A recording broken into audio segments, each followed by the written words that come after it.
Today is the 1st of August 2023 and I'm going to show you around my 0.1 acre to market garden, which I am planning to make £8,000 from in just 1 year.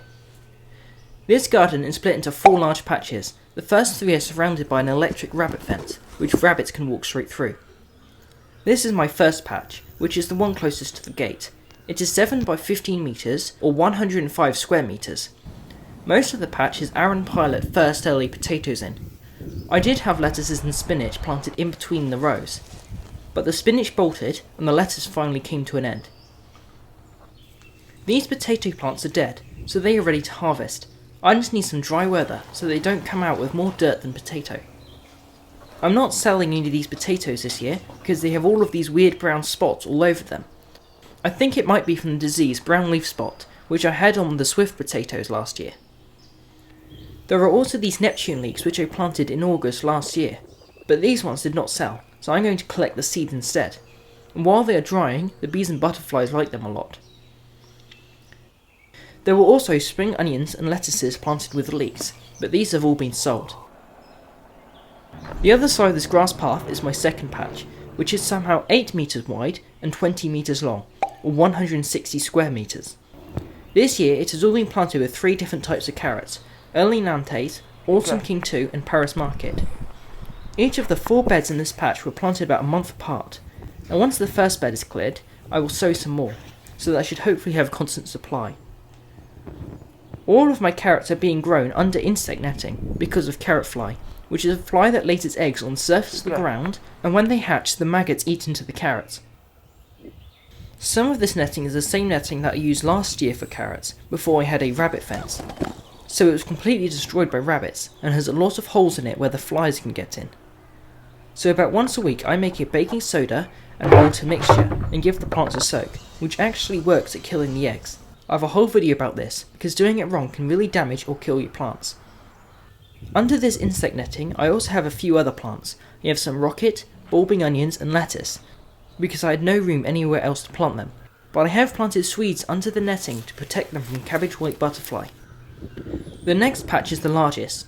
It is again 8 metres wide, but 32 metres long, or 256 square metres, and is split into 5 beds. The first bed is planted with lettuces and radish. Here I have split the bed in half, so that I plant a 16 metre row of each type of lettuce and radish, instead of a whole 32 metre row. This lettuce now has downy mildew, which is killing a lot of leaves, and I've even had to remove a few rows. I think they got it from the second bed, which used to have butterhead lettuces, which were planted way too thickly, and I did not notice the mildew because I thought they were just coming to an end. These radishes grow super fast. This year I am growing French breakfast radishes, which are long instead of round. The leaves keep getting eaten by slugs, but they have not touched the radishes yet, luckily. These planks of wood around all of my patches are to trap slugs. Because slugs like to live under damp wood, they go under these planks when it gets wet, and then I come and pick all of them off and move them to the end of the field.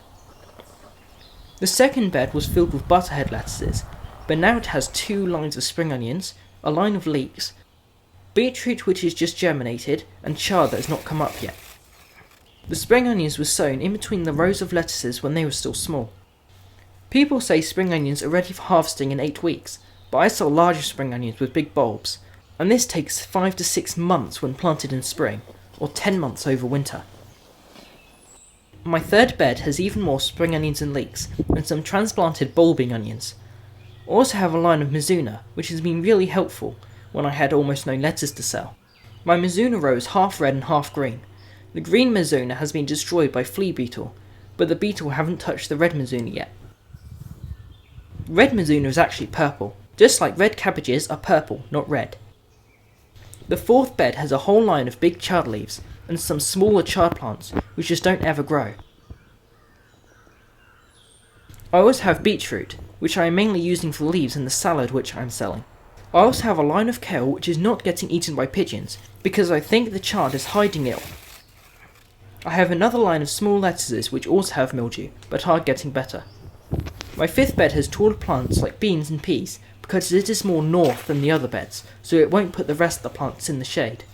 Right now I have runner beans climbing up this frame, which I made by tying string very tightly between 2 sticks. These dwarf French beans hopefully won't need these frames because they only grow 50 centimeters tall. I have all these DVDs hanging from sticks to scare the pigeons away from my peas, and I even have to protect the large kale plants with CDs, because the pigeons here are like dinosaurs. I did have broad beans in this bed as well, but after they finished, I sowed more purple mizuna and radishes. The fourth and final patch is outside the rabbit fence, because I dug it after I built the fence, so that I could have somewhere to plant my King Edward main crop potatoes. This potato patch is 8 by 16 meters, or 128 square meters. Most of my seed potatoes got dug up and eaten, so I have these huge gaps where there are no potato plants. I have a full video on how I made my electric rabbit fence, which sort of works, and a lot of videos about this market garden.